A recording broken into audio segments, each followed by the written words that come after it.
बोलो जयकारा, बोलो मेरे श्री गुरु महाराज की जय। बोलिए साचे दरबार की जय। बोलिए श्री नगले निवासी भगवान की जय। बोलिए श्री परमहंस दयाल जी महाराज की जय। अभी भक्त जी के द्वारा मुझे ये ज्ञात कराया गया कि एक ग्रुप अमृत वेला नाम से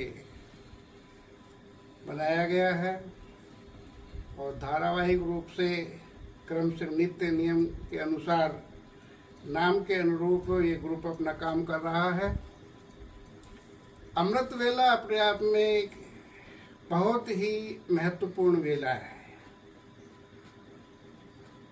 इसके पीछे हमारे मनुष्यों की ऋषियों की शोध तो रही है, गहरी शोध रही है, और वर्तमान में आधुनिक विज्ञान ने भी ये सिद्ध कर दिया है कि सूर्य उदय से लगभग 2.5 घड़ी पूर्व, यानी कि एक घड़ी होती है 24 मिनट की, तो 1 घंटा हो गया 2.5 घड़ी का। सूर्य उदय से ठीक, क्योंकि इसका कोई स्टैंडर्ड टाइम नहीं है, इस कारण से सूर्य के साथ ही इसकी गणना की जाती है। अब सर्दी में सूर्य देर से उदय होते हैं, गर्मियों में जल्दी उदय हो जाते हैं, तो इसका कोई स्टैंडर्ड टाइम नहीं है अमृत वेला का। सूर्य के अनुसार ही 1 घंटा पूर्व का जो पीरियड होता है उसे हम अमृत वेला कहते हैं, ब्रह्म मुहूर्त भी कहते हैं। और ये ब्रह्म मुहूर्त इतना दिव्य है, आज ये तो शोध हो ही चुकी है कि हमारे मस्तिष्क से रेडिएशन होता रहता है। जो आध्यात्मिक प्रवृत्ति के साधक होते हैं उनके मस्तिष्क से जो रेडिएशन होता है, विकिरणें निकलती है, वो आध्यात्मिक होती है, स्पिरिचुअल होती है। एक ओरा होता है, आभा मंडल जिसे कहते हैं। और जो जितने स्तर का योगी होता है, साधक होता है, हमारे मस्तिष्क में एक महत्वपूर्ण पार्ट होता है मेंडुला, और वो मेंडुला अपने आप में एक रहस्य में प्रकृति की रचना है। वो ग्रे मैटर के अंदर अवस्थित होता है। जैसे हमारे जीभ के पीछे टोंसिल होता है, जिसे काग कहते हैं, ठीक ऐसी ही रचना मेंडुला की होती है। प्रकृति ने उसको इतना सुरक्षित रखा है कि यदि मस्तिष्क को आघात भी पहुंच जाए एक्सीडेंटल, तो मेंडुला ग्रे मैटर के अंदर लटका हुआ है। तो पहले तो वो लिक्विड जो है, ग्रे मैटर जो है, वो हिलेगा और उसके बाद वो मेंडुला प्रभावित हो पाएगा। तो वो क्षतिग्रस्त ना हो जाए, प्रकृति ने उसको महत्वपूर्ण पार्ट होने के नाते सुरक्षित रखा है, तो वो चार्ज हो जाता है। योग कहते हैं युज धातु से संस्कृत की बना है जोड़, और जोड़ का नाम ही होता है 2 चीजों का मिलन। आत्मा परमात्मा की अंश है। इस चीज को भगवान श्री कृष्ण तो कहते ही है कि ममेवांशो जीव लोके जीव भूत सनातन। हे अर्जुन, ये जो आत्मा है मेरी ही सनातन अंश है। वही बात भगवान राम भी कहते हैं। रामायण में ये कई जगह पर प्रसंग भी आता है, और गोस्वामी जी ने कहा भी है, ईश्वर अंश जीव अविनाशी, चेतन अमल सहज सुख राशि, सो माया वश भय गुसाई, बंदियों कीर मरकट की नाई। ये परमात्मा की अंश है, लेकिन कर्मों के कारण से, वासनाओं के कारण से ये परमात्मा से अलग हो गई है, और अलग हो जाने के कारण से ही जीव दुखी है।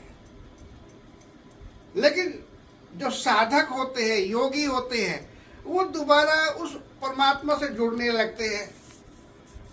इसी कारण से भौतिक संसाधन नहीं होते हुए भी वो आह्लादित रहते हैं, आनंदित रहते हैं, प्रफुल्लित रहते हैं, ऊर्जावान रहते हैं।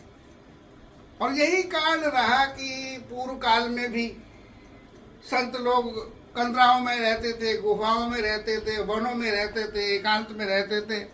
लेकिन बड़े बड़े सम्राट, बड़े बड़ा एम्पायर चलाने वाले राजाधिराज हाथ जोड़ करके विनम्र भाव से उनके पास जाया करते थे, याचना करते थे, अपनी झोली फैलाते थे, हाथ जोड़ते थे कि हमें एक कृपा की दृष्टि, एक नजर हमारे पर डाल दे। क्यों? उनके पास तो इतना बड़ा एम्पायर है, इतनी भौतिक संपदा है, वो तो सुखी हो जाना चाहिए, पर जो चीज सुख देती है वो उनके पास नहीं है, वो है संतों के पास। कबीर जैसे योगी, साधक, विचारक कहते कि कबीरा सब जग निर्धना, धनवंता नहीं कोई, धनवंता सोई जानिए जाके राम नाम धन होए। कबीर कहते हैं कि सब जग निर्धना है, धनवान कौन है? जिसके पास राम का नाम है। और हमारे यहाँ तो बड़ी पुरानी परंपरा है, स्लोगन है, जब देहावसान किसी का होता है तो कांधे पर जैसे ही वो वजन आता है तो वो स्लोगन पता नहीं किसने बनाया, कब बनाया, और वो पूरे व्यापक रूप से हमारे भारत में गाया जाता है, बोला जाता है कि भाई राम नाम सत्य है, सत्य बोलोगत है।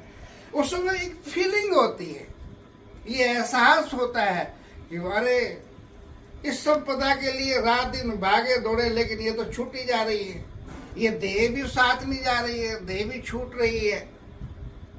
भर्तृहरि जी महाराज बड़े ऊंचे स्तर के साधक हुए। उन्होंने 3 किताबें लिखी और उस 3 किताब में एक का नाम है नीति शतक, एक का नाम है वैराग्य शतक, एक का नाम है श्रृंगार शतक। नीति शतक में जब वो 100 श्लोक लिखते हैं तो क्या गजब का श्लोक वो लिखते हैं, 100 के 100। श्रृंगार शतक में भी प्रकृति का जो चित्रण करते हैं वो गजब करते हैं। लेकिन वैराग्य शतक तो बड़ी गजब की पुस्तक है उनकी, जो मन के साथ में कहिएगा कि धोखा खाते रहते हैं, मन के प्रति हमेशा शिकायत करते रहते हैं। तो ऐसे लोगों को एक बार जीवन में वैराग्य शतक अवश्य पढ़ना चाहिए।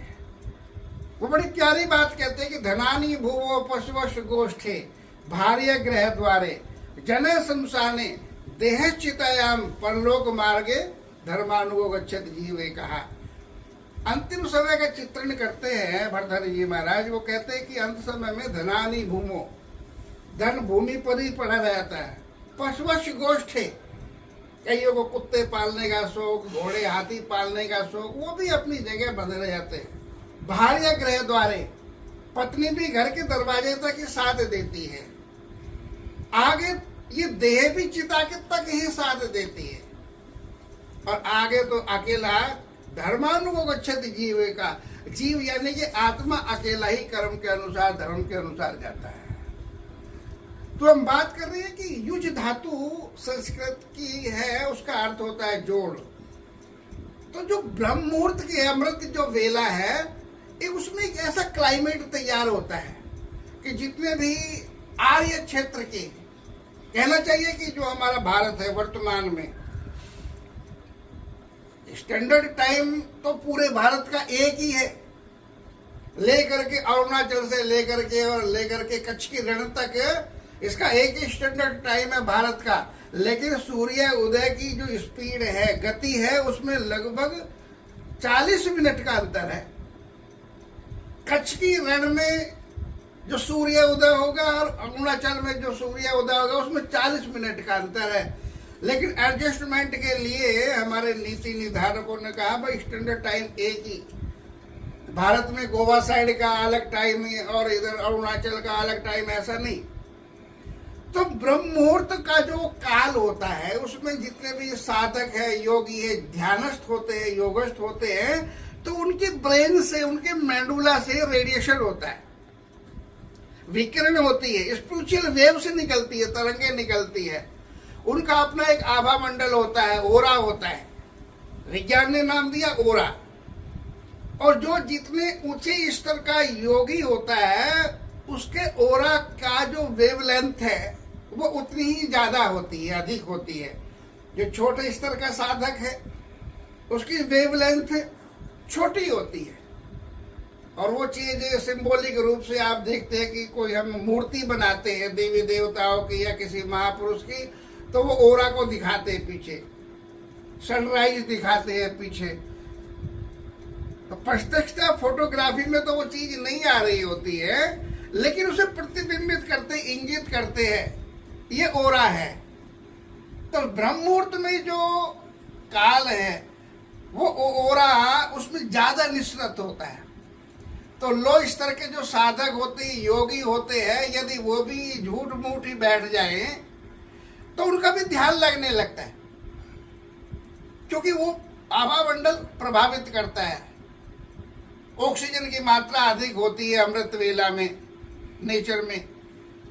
अन्य टाइम में नाइट्रोजन होती है, हाइड्रोजन होती है, कार्बन डाइऑक्साइड होती है, लेकिन जो हमारी प्राणदायक वायु है, प्राण वायु है, वो है ऑक्सीजन। वो अधिक निश्चित ब्रह्म मुहूर्त में ही होती है, अमृत वेला में ही होती है। तो प्रकृति सहयोग करती है उन साधकों के लिए जिनका मन नहीं लगता, जो शिकायत करते हैं, उनको ब्रह्म मुहूर्त में तो अवश्य ही बैठना चाहिए। तो नाम के अनुरूप जो ग्रुप है, तो मैं वही संदेश देना चाहूँगा आप सबको कि इस ग्रुप में जो संदेश प्रसारित होते हैं ये योगियों के हैं, साधकों के हैं, भक्तों के हैं। आप इसको पढ़ेंगे, सुनेंगे, इतना ही नहीं, उसे आत्मसात करेंगे तो निश्चित ही आप सब लाभान्वित होंगे और नाम के अनुरूप आप काम भी करेंगे तो गुरु महाराज जी को भी अच्छा लगेगा। उनका आशीर्वचन, उसके दिशा निर्देश, इंट्यूशन मिलेगी, अंत प्रेरणा मिलेगी गुरु महाराज जी से। तो आप ग्रुप के अनुरूप आप काम भी करिएगा, क्योंकि मैं देखता हूं कि वो जो पीरियड है अपने आप में वो ही सहयोग करने में आपको विवश कर देता है। इंटेलिजेंस की भी रिपोर्ट है, क्राइम रिपोर्ट, आप रिपोर्टर से आप किसी से मिलिएगा, जो क्राइम ब्रांच है हमारे भारत की, वो भी कहती है कम से कम क्राइम यदि किसी पीरियड में होता है तो अमृत वेला में होता है। अधिक से अधिक डिप्रेस्ड आदमी भी अमृत वेला में समित होने लगता है, दमित होने लगता है, कॉन्सेंट्रेट होने लगता है, इंट्यूशन आने लगती है, वृत्तियां अंतर्मुखी होने लगती है। अन्य काल में हमारी वृत्तियां एक्सट्रोवर्ट हो जाती है, बहिर्मुखी हो जाती है, बहुआयामी समझे चिंतन हो शुरू हो जाता है, दुर्भावनाएं, दुर्विचार आने शुरू हो जाते हैं। ये क्राइम ब्रांच की रिपोर्ट है। कम से कम क्राइम वो होता है किसी टाइम में, तो अमृत वेला में होता है। तो अमृत वेला अपने आप में गजब की वेला है। आप लोग इसका लाभ उठाएं, इस ग्रुप का भी लाभ उठाएं, इससे प्रसारित होने वाले संदेश का भी लाभ उठाएं। इतना ही मेरी मंगल कामना है, आप सबके लिए निर्देश है। बोले सतगुरुदेव भगवान की जय। हरि ओम तत्सत।